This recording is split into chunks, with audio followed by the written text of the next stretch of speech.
an appointment, and it took a little longer than I had expected. Hi, Margie. Oh no. Well, the replays, they have been coming up pretty quickly. So, but thank you for waiting. It's good to see you.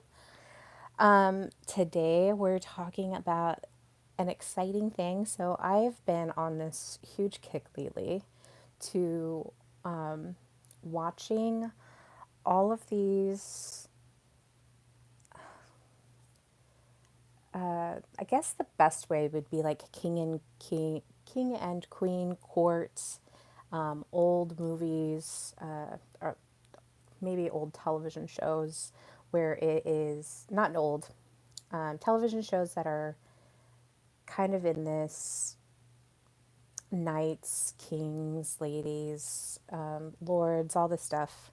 And I'm doing it as kind of this experiment to, maybe not experiment is the proper word, but just looking at how the people are relating to each other. So using emotional intelligence the in the shows that I'm watching. So some of them I've watched are The Empress. The other one I'm almost finished with Game of Thrones, which is fascinating.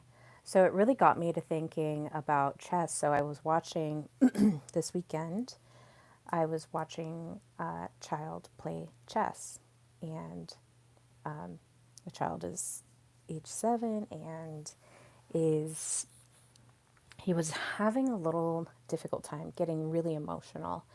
And so as I'm watching and really analyzing that and taking in all of this information from these shows of how their decision making is handled, who wins, who dies. Obviously, Game of Thrones is pretty cutthroat. So, yay, I'm doing very well. It's good to see you, Margie. So it's been really interesting to kind of take this emotional intelligence and then to look at the court and how things are handled. Hi, Sultan. Nice to see you. How things are handled. And so I was like, wow, that would be a really interesting podcast. So the chessboard is also like these shows that I'm watching. Hi, Shampoo. It's also like these shows that I'm watching. And it's so chess in itself, I think that there's a lot of different ways to look at it. Obviously, you've got all these pieces. You've got pawns, bishops, rooks, knights, and the king and queen. And it's a very old game, and it's a game of influence. There's a lot of influence that goes into that. And I was like, there's a lot of relationships that are happening here. And so as I'm watching these shows and I'm thinking about chess, no, it's a metal piece that I had somebody make for me. Hi, Amanda. Welcome, you guys. So we're going to talk about the chessboard and emotional intelligence. We're going to relate these two together. And the best part of what I'm saying here is with emotional intelligence, when you master it or you get close to mastering it, then the game almost becomes a lot easier. And I don't want to even say that. The game does become easier because now you can see more of your opponent. You can see more of what your decisions are going to, how that is going to affect in the future. Sometimes you have to make some really deep sacrifices. And, well, thank you. So sometimes you have to make some really deep sacrifices. And we all know, like, the queen, she kind of can move freely about the board. And the king, he's a very sturdy character. He can only move one, but his role is very important. If there's no king, then you lose, checkmate. And so every move matters. Chess is your favorite food. Every move matters on the chessboard. So when we're looking at all of the plays, all of the things. There was another show that I watched, Queen's Gambit. I don't know if you guys have seen that. It was very interesting and intriguing about this young girl who really masters how to play chess, and she did a lot of reading on how to play the game. So I'm going to talk about 5 different pieces of emotional intelligence that are going to up your game. Now, is it going to make you the best chess player? Probably not. But in life, as we're going through and we're deepening in these interpersonal connections that we have with one another, then once we're going through and we're deepening into emotional intelligence and we're working to have deeper interpersonal. There we go. Are we live again? Okay. Sorry, I got a phone call. So as we're working and deepening into emotional intelligence, and well, I'm sorry to hear that, and hopefully these help you. I'm going to look at 5 different key pieces of emotional intelligence that will help you to become a more sturdy foundation in yourself. So as I'm watching the child play the game, he's he's making these moves. He's not thinking about it. At age 7, you're you're kind of coming into yourself, where you're learning a little bit more about yourself, and we can all relate to being connected to this inner child. And I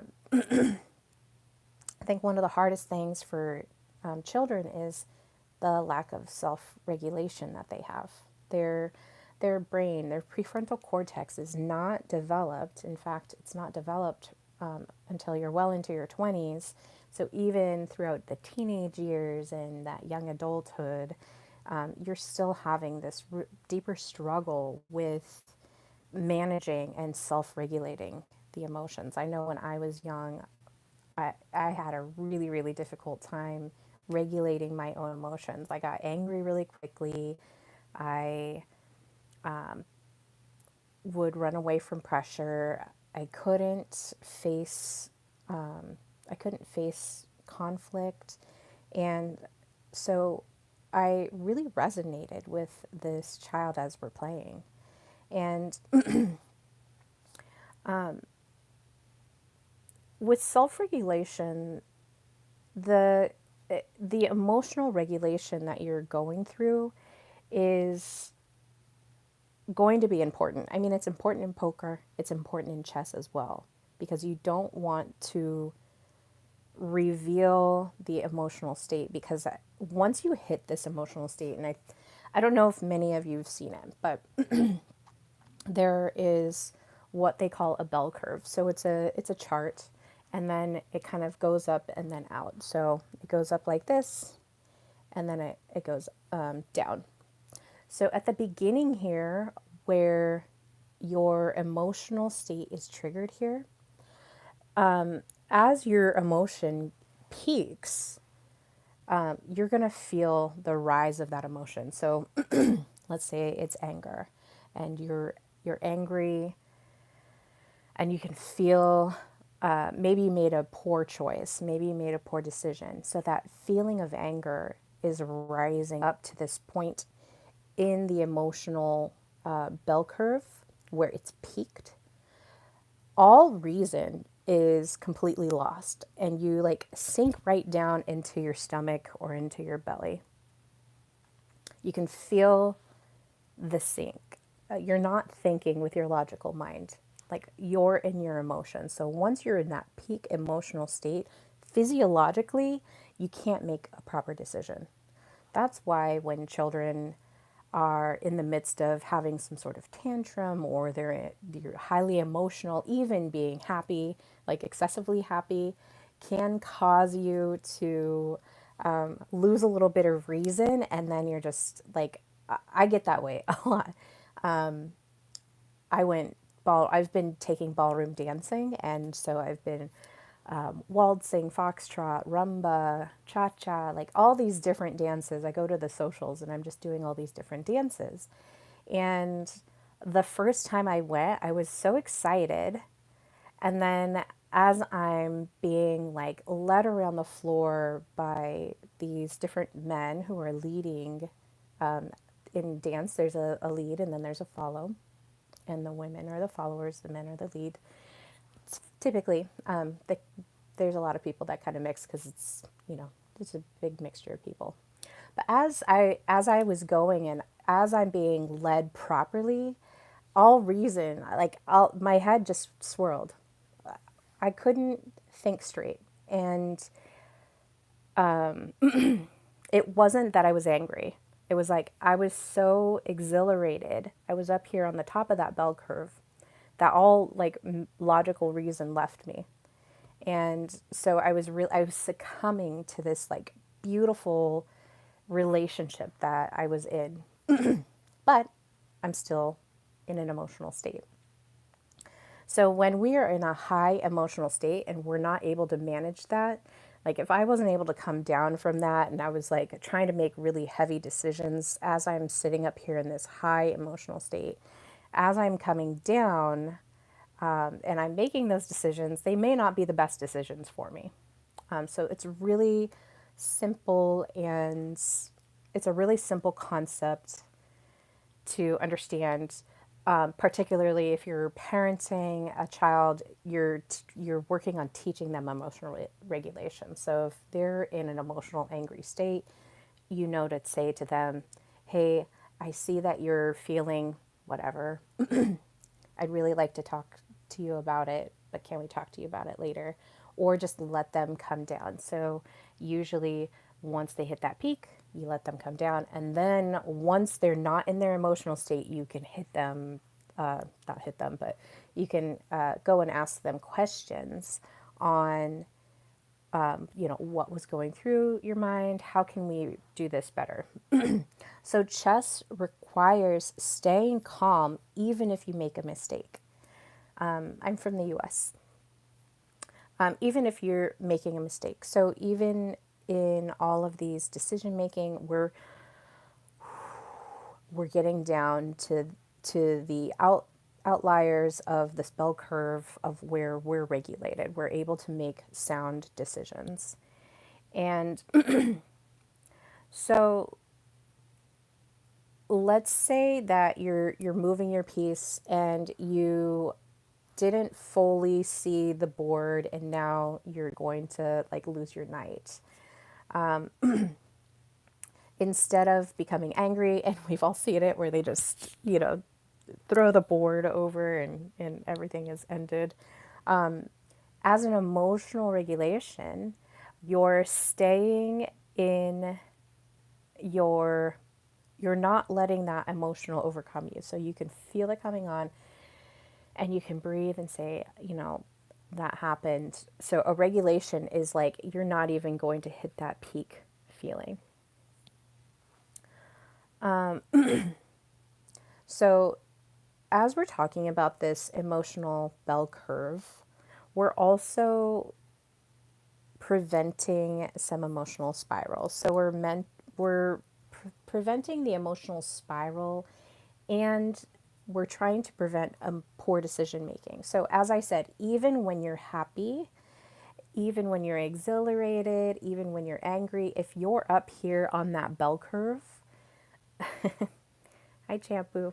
I live in the United States. Anytime that you're up here and you're deep in that emotion, you're not going to make the most logical decisions in that moment. So a good chess player is going to maybe take some breaths, take some time away from the situation, and once they're in a regulated place, then they will approach it if they are becoming emotional. The takeaway here in self regulation is we're pausing. We're we're pausing the feeling, and we are reacting in a calm way. So a chess master is going to be calm. They're going to see many moves ahead. And yeah, I so when I was in 5th and 6th grade, I was in the chess club. I really loved it. Well, I love playing games, but chess is definitely one of my favorites.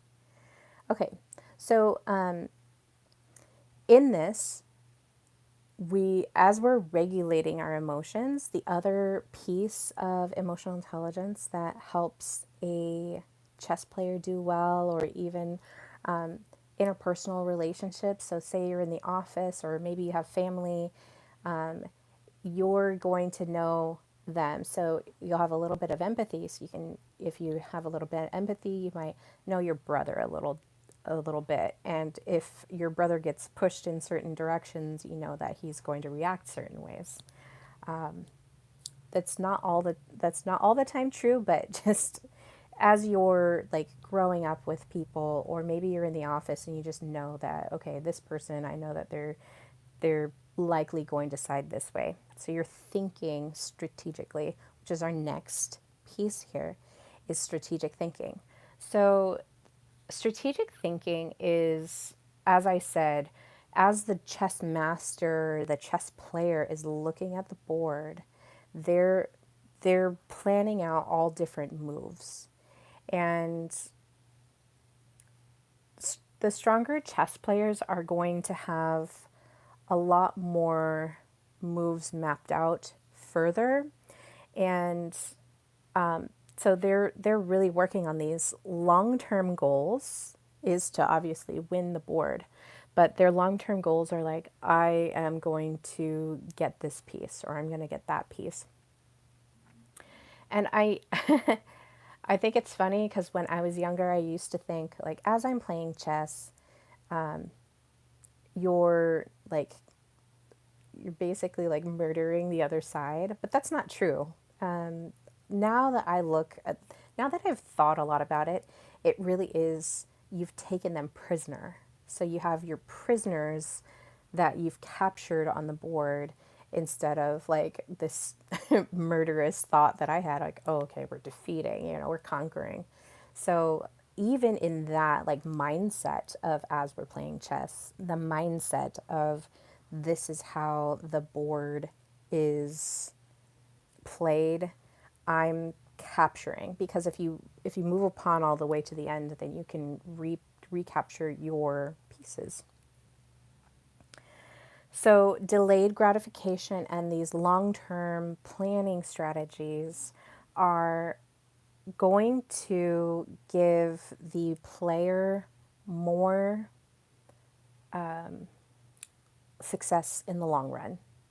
So they're watching, and they're maybe even memorizing. So as I'm watching the Queen's Gambit, and I'm watching her like learn all these different moves on the chessboard, there's certain techniques that you can do as well. And as we're delaying gratification, we're really being mindful of this emotional situation where you're like, oh, I don't want to lose this game. Like in competition, that would be really difficult, is losing the game. So a strong chess player is going to think several moves ahead. They're going to sacrifice their short-term wins. So let's say that they, sacrifice their knight, and in doing so, they get the queen, the other characters, the other side's queen. That sacrifice was because the queen is one of the most influential pieces on the board. She can move in all different directions. She can protect the king. I like to think of it in a way, I heard it really discussed really well, and I really like this idea, is that the queen is, you want to protect her because she is the one that's going to influence the board. So as you're watching this game of chess, She is able to move freely because she is almost like the one that's like out speaking, oh, you're not going to do that, and kind of making these deals.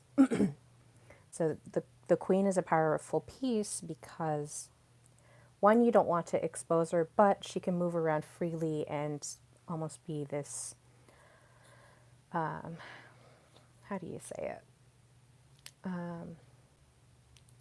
Diplomat. So she's moving in this diplomatic state.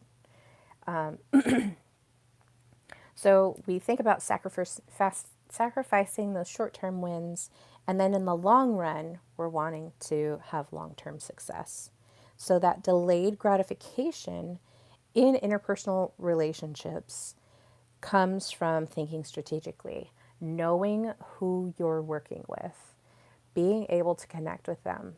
So if you're new in an office, you're going to be behaving in a certain way. You want to get to know the people that you're working with, and you're going to do it strategically. You're going to learn about them, and you're going to have confidence in the skills that you're bringing to the table as well. So, in delaying gratification and looking at these long term goal setting solutions in order to win strategically, emotions are going, we're thinking in a way that is mature emotions. We want to be mature in our emotions, and we want to have, we want to be proactive in them. So we're going to think about beyond our immediate emotions. Maybe our immediate emotion when we meet somebody, because we have high empathy, is this person is a danger or a threat to me. And instead of like reacting in a way where you're like kind of pushing their buttons, you think of ways to mitigate your feelings of, why is this person triggering me in this way? And instead of placing the blame on them, you take that internally. What about this person is pushing my buttons? A couple weeks ago, I was explaining how I was getting triggered by somebody. And when I sat back and I said, okay, why is this person, why do I feel this way from that person? Well, because they have stronger boundaries than I do, because they have more of a voice than I do, and they're confident in sharing that voice. So what am I going to learn from this person, and how can I implement that so that I'm a little bit more relatable and I don't feel this triggered feeling with them? Okay. So an example of this in chess is choosing a slow positional build-up instead of just outright going and attacking. So when I spoke about that, we're looking at different strategies that we can use. Sometimes you could just go full on and go into the other side's position and start taking things out, or the other piece is being a little bit slower in your game, that doing a long game instead of just outright going and attacking them. So the thing in chess is you're looking at all of these things in depth of, okay, what is my player? Who am I playing against? How are they reacting? What is their emotional state? You're piecing these things all together, and then you can position yourself into an attack formation that makes sense for you. So here the takeaway of strategic thinking is we're responding and not reacting. We're looking at the long-term impact of these feelings that we're having. So as I said, if somebody is triggering you, look at long term. Do I really want to be triggered by this, whatever the situation is? Do I really want to be triggered by somebody that has stronger, healthy boundaries? And the answer is no. Like, I want to learn from that person. So they're not my enemy, they're my teacher. and I am learning from that. So we're making choices that serve our future goals, our long-term future goals. And so that is that piece. So we've gone over self-regulation and strategic thinking, and we tied into this a little bit, but empathy is the next one. So empathy is understanding that mindset of the opponent that you're facing. This is not just true in chess. I mean, this is true in life. Like, we want to understand, we want to understand who we're dealing with. So people who are high in empathy, naturally, they're going to exhibit a lot of this. As I mention many, many times, empathy and narcissism are kind of on this scale, this sliding scale. And I think that there's kind of this cultural shift of looking at the narcissist as this enemy. And yeah, they can be, pretty interesting to deal with and interact with. But I also say that just being super empathetic is also just as bad, because you're basically you're not being your best self. We're we're all here to learn, and both sides can learn. So it really is this level of awareness. It's this level of understanding yourself and others. So it's this beautiful sliding scale. But empathy, when we're looking at what we're dealing with and the mindset of another person, is so in chess, you're reading into your opponent. So when I said you're using empathy to look at your opponent, figure out what their motivations are, what their intentions are, what their strategy is, you're really working to understand who is sitting on the other side of that board. And in doing that, you're anticipating their next move. So when we look at maybe we're an employee in a company, and we're looking at our leadership of what is their next move. If there's uncertainty there, that's a pretty dangerous place to be. You don't want to have uncertainty, especially when it comes to your leadership. And the same thing goes when you're working at a company and you're trying to decide, how am I going to strategize against, my competitors?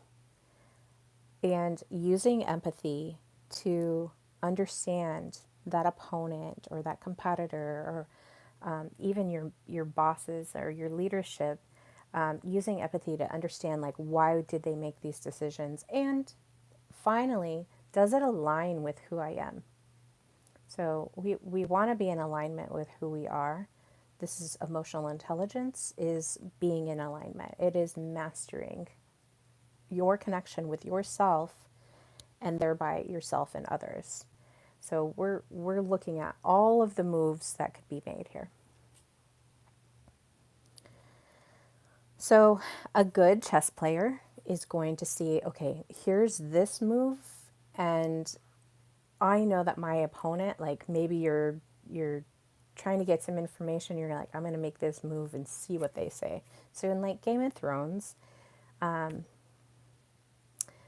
Tyrion Lannister was trying to figure out who is speaking, who is telling who can I trust, who can I not trust. And so there was a couple different, they call them the whispers or the sparrows, or but there was a couple different characters, Ferris and, what's his name? Oh my gosh. Well, anyways, they had all this information, and then so he went to each one privately, and he's like, oh yeah, I'm going to do this, I'm going to send the princess here.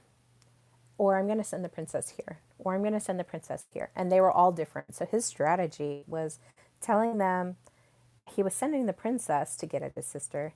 He's sending the princess somewhere, but he changed the location depending on who he was talking to. And in that, he was able to root out who was whispering to the queen to tell that to tell his next motivation, his move.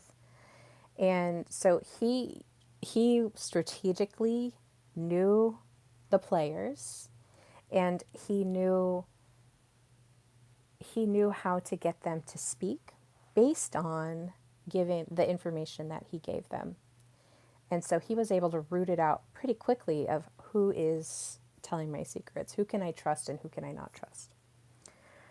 So winning in chess requires reading your opponent's moves. So you need to know what their next move is and then anticipate it and almost read their thoughts. And so with empathy, you can almost do this. You can really get into the opponent that you have or your competitor or whomever it is. And as we're doing that, we're looking at what is their plan and how can I interrupt their plan so that they have to shift their strategy, but if I know what their next move is, then I can make a move. So deep relationships require understanding others' emotions and their perspectives. So as we're moving through in empathy, it's really deepening our understanding with others. So if you have a little bit more narcissistic characteristic behavior, which is not a bad thing, I don't think it's a bad thing at all. You have some really positive qualities and traits, and maybe some negative traits. I think the same thing about empaths. I think they have some really good, strong, and I'm an empath, so we have some really good, strong qualities, and then some really not so good qualities that don't really garner people wanting to be around you. So, as we're doing this, we're thinking strategy, we're becoming emotional strategists, and we're understanding before we're responding to them, and getting into the mindset of who you're working with. So it doesn't always have to be, in this I'm using chess, which is a huge competition, and or sometimes even looking at your competition of what are they doing that is good, what are they doing that is not working, how can I learn from them. You're really getting into and how can I set myself above and beyond that.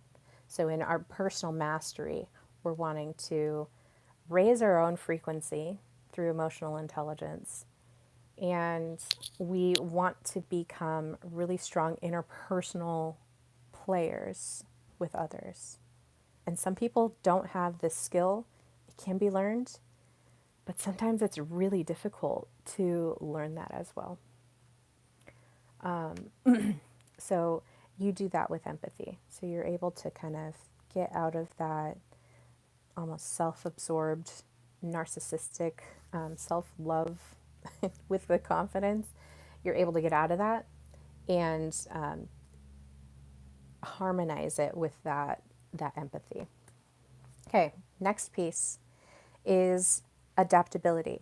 So every chess game starts the same. You've got your pawns, and you've got your lords and ladies, knights, and well, you got your rook, bishop, and your knight, and then you've got your king and queen. So we all start off with the same setting, the same board.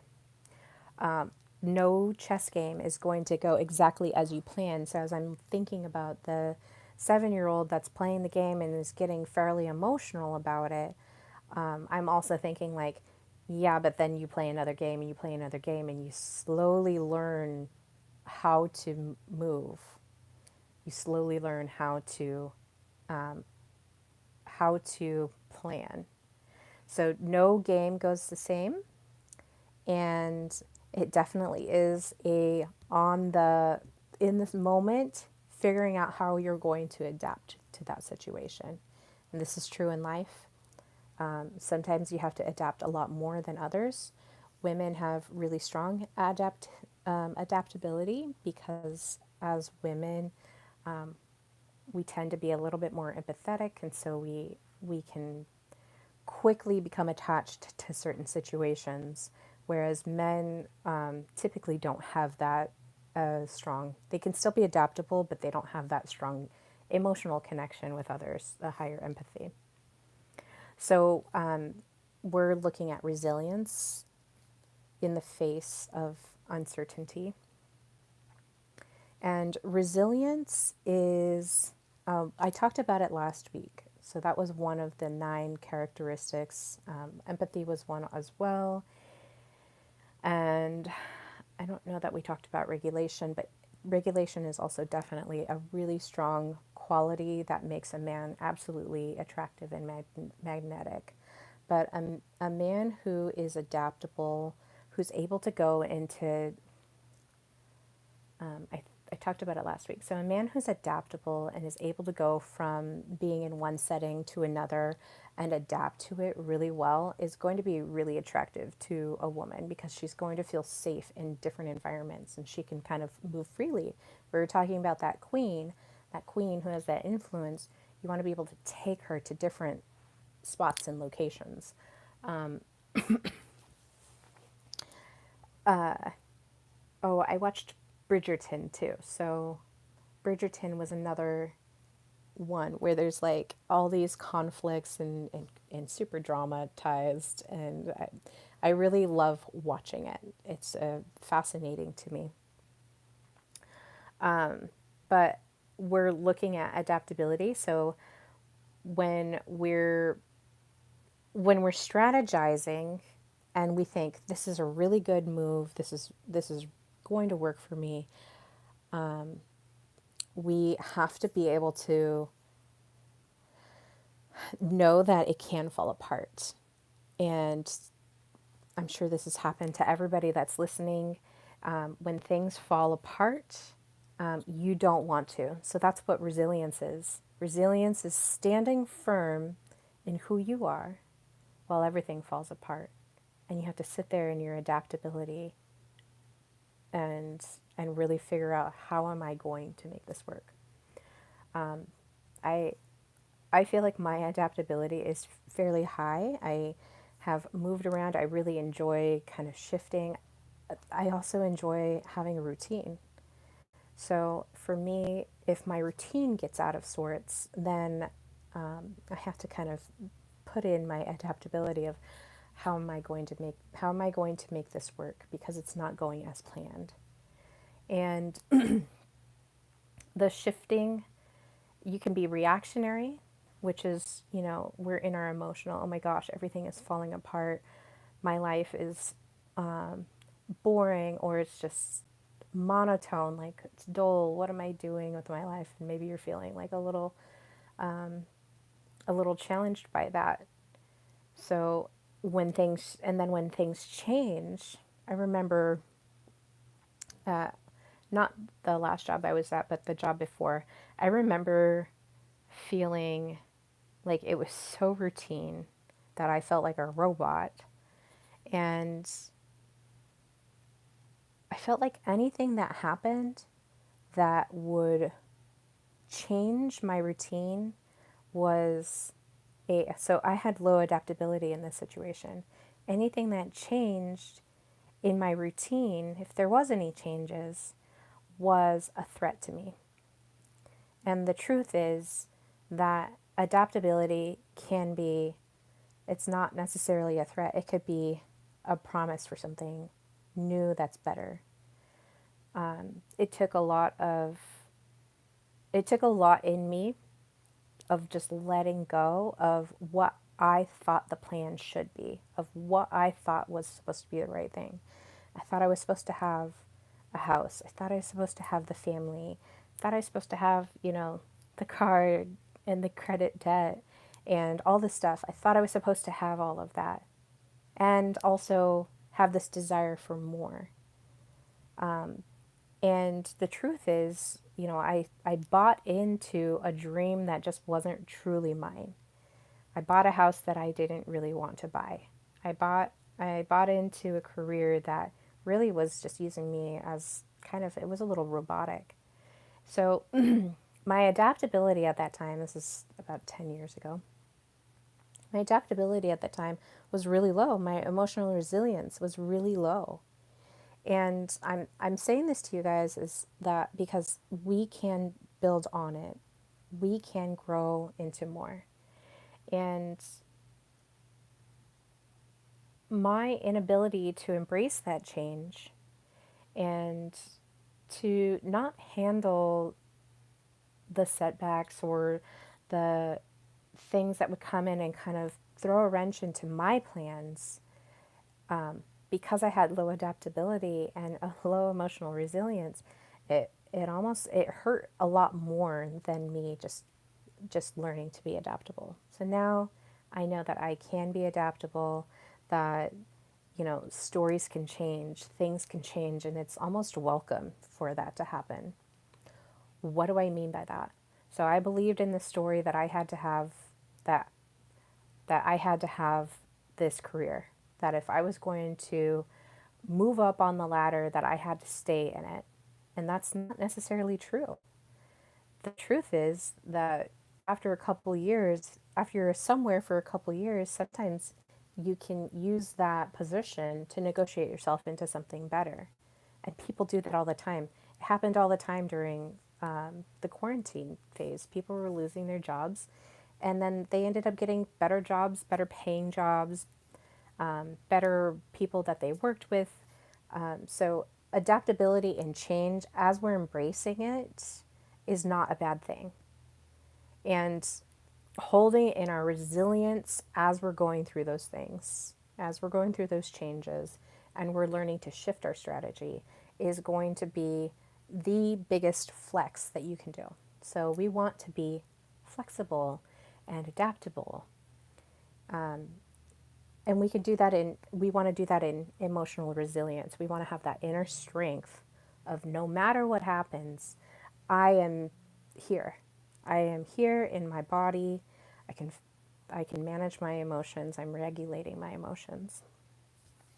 And things that change, they adjust, and they you can move with it without having to fear of having that fear of losing control. Okay. All right. So finally, the last, we've been going about 45 minutes. So the last piece that I want to talk about is pattern recognition. So with emotional intelligence, some people kind of compare it to their IQ. So EQ and IQ are completely, I mean, they're related in that they're measuring something, but they're measuring it in a way that IQ is a little bit more stationary, and EQ is something that you can change and move and grow in, or you can, fall in. So pattern recognition is also part of this. I mean, as we're talking about strategy, pattern recognition falls into it. But this is just learning from our experiences. So we all can do this to some extent or another. Pattern recognition really does fall into this logical mind and is really tied to the IQ. So that intelligence quotient that you can get, 100 being the norm, and then the outliers are out on both sides. We're still using this beautiful bell curve. So pattern recognition is learning from your experiences. If you're in an emotional state, it doesn't matter if it's happy, sad, fearful, whatever it is. If you're in an emotional state and you're trying to make decisions, it's going to affect that logical reasoning, as I was mentioning. So we want to self-regulate so that we can do pattern recognition. So when we have our emotions down at this calm level and we're not reacting, and we're engaging all of these pieces of emotional intelligence into our game that we're playing, or whatever the situation is, because we've talked about work, family, friendships, anything that you're dealing with other people. If you're up here in your emotions and you're not down here, you're not able to access. So your emotions, we need to release them. And we can talk about a way, I think I've shared this before, but maybe I'll do a little demonstration. We want to feel the feeling and we want to let it go. We want to release it. We don't want it sitting in our body. We don't want it affecting our decision making. So, in pattern recognition, it really is this logical piece that we're accessing. So, we're going to regulate our emotions and we're going to access our patterns. We're going to start learning from our experiences. So, for me, using one of the examples that I was using, when I'm looking at somebody that has really strong boundaries, maybe it's triggering to me, I'm learning from that experience. So if somebody is causing me to feel a certain way, I have a lot of feelings, but if somebody's causing me to trigger some sort of feeling or have some sort of emotional reaction, I'm going to now, because I've done a lot of this work, now I can say, oh my gosh, that person, I feel this way. What is it about the situation? So I am able to learn from my experience. Whereas before, I might just run away. I might close up. I might, you know, I might lash out. Whatever the reaction is, I'm pulling back from that, and now I'm going to sit in my emotional regulation, and I'm gonna say, you know what? There's a pattern here. The reason why this situation is making me feel whatever the feeling is, the reason why I'm feeling that way is because I don't have healthy boundaries and I need to work on that. And that's what the situation is telling me. So, chess masters recognize recurring patterns and they learn from their mistakes. So, there's many books on chess, very old ones. It's a very old game, a very popular game. It's been around for ages because it is a great game of influence and mastery. And so, an example of this in the game is the way that you open. So, the way that you open in chess is going to it's going to kind of dictate how the rest of the game goes. So when we learn from our experience and we've played so many games or we've had so many feelings, let's just kind of compare those two together. If we are learning from these patterns that we have in deepened awareness of ourselves or even awareness of the game because we're pattern recognizing, then we may not use those same openings. We may not use those same techniques of getting the same results from, whatever our trigger is. So if our trigger causes us to feel angry, maybe it's because we feel isolated. Maybe it's because we feel rejected, whatever the feeling is. Emotional growth comes from identifying emotional triggers and breaking the harmful cycles. So if we look at my example of having unhealthy boundaries, if we're looking at that cycle of, okay, this is happening again and again and again, and we're looking at, okay, that's the pattern. Now I can recognize it. Sometimes you can do this on your own, especially if you feel like you've done a lot of the inner shadow work and you have a higher awareness of yourself. Sometimes you can do that alone. Sometimes you can talk with a friend. But if you're finding that it's really difficult for you, then it really is ideal for you to put yourself into a coached setting where somebody is going to help kind of walk you through some of these things that they're seeing. There's a concept in psychology called the Johari's window, and so it's a window. And it just has four blocks. So one of them is you know about yourself, but nobody knows about you. And then one is you can't see these things about yourself, but others can see it. Then there's an unknown, and then there's others can see it, but you can't. So when we look at that, we're kind of categorizing certain things about ourselves that, yeah, a lot of things we might know. Maybe you sit a little, maybe it sits a little heavier in one area and not another. There's going to be a splatter pattern of where you're sitting with all these. But having these identifiers and recognizing the cycles is going to help you to heal a lot quicker and to raise your vibration and your frequency a lot faster. So as we're looking at the game, we're breaking bad habits and building better ones. So through awareness and recognition, we can do that. And we're going to observe our emotional patterns as well. So I know that there's an app on my iPhone that it kind of checks in with me every so often. And it's like, how are you feeling today? That is something that, it gives you a prompt and you're able to kind of go in there and say, I'm feeling this way. And maybe you can have a little bit more of an explanation, like I'm feeling annoyed because, and you can kind of describe the situation, and then you can log these things, and then over a period of time you can look at let's say it's over a week, and you go in there and you're like, okay, how was I feeling during this week? And it'll kind of gauge it for you. It puts it in a little graph. The other thing you can do is you can log it. There's ways that you can print it out if you're somebody that likes to log things. Maybe get a planner that asks you. I think my planner does.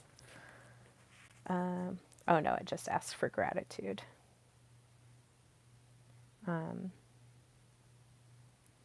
Yeah, but you can get a planner and you can write down how you're feeling in your planner, or you can get a diary or a journal, something that you can write it out if that's something that you like to do. You can also record voice messages of yourself and put voice memos in your phone, and there's plenty of ways to do that. To help you kind of see, like, what is my pattern here? How am I feeling? The other thing I would recommend, which is one of my favorite things, is looking at the emotions wheel. There's several emotions wheels out there in the internet universe, and grabbing one of those and just, I found it was really helpful for me to just stare at each emotion on this wheel and see if I can really like hone in on how am I truly feeling. All right. And that concludes the 5 areas of the chessboard that I wanted to speak on. So we talked about self-regulation, we talked about strategic thinking, we talked about empathy, adaptability, and finally pattern recognition. And all of these are just kind of 5 key points that I was honing in on. There's obviously a lot more, but if we're going to master our emotions, we're going to be thinking ahead, adjusting, and learning from our moves. So we want to use these key points to help us to be a little bit more honed in and in alignment. So we want to be in alignment with who we are and be in earnest. So I did mention that I wanted to share something that I had learned for like if you're very reactionary. I just want to share this really nice what do I call it, technique of how to feel your emotion.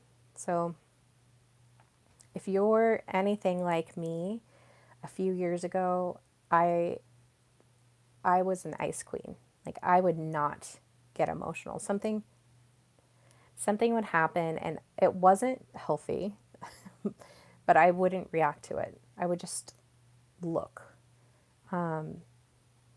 And so over time, I was like, I just don't feel any emotions because I had trained myself to not feel. And if you're like this, I'm calling out to you that that's not healthy. And if you know it in your being, then this is the call to action to start feeling those feelings. I did it so much that I joked like I'm not very emotional, I'm not very feelingsy, and it couldn't be the furthest thing from the truth. I'm a very emotional being. I have very so many feelings about stuff. So, in this technique, I want to encourage you that if you're ever feeling a feeling, whatever it is, maybe it's uncomfortable. So maybe you feel fearful and maybe you feel isolated. And whatever that feeling is, I want you to feel it in your belly and just imagine it's this little ball of whatever that feeling is. And then we're also going to imagine these two pillars that are sitting in our body that are aligned in our spine. And we're going to think about our little feeling as it's in our belly. And we're going to pull it up.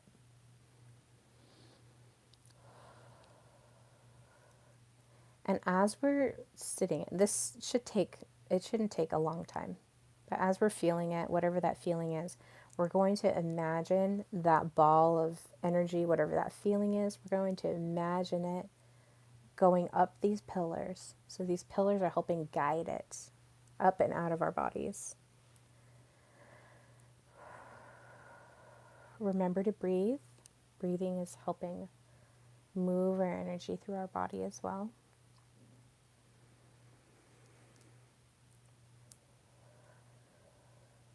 And we're just going to take that emotion and we're moving it up.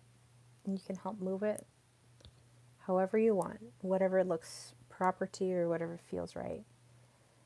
And we're going to honor it and thank it and then send it into the universe. We don't want that feeling anymore.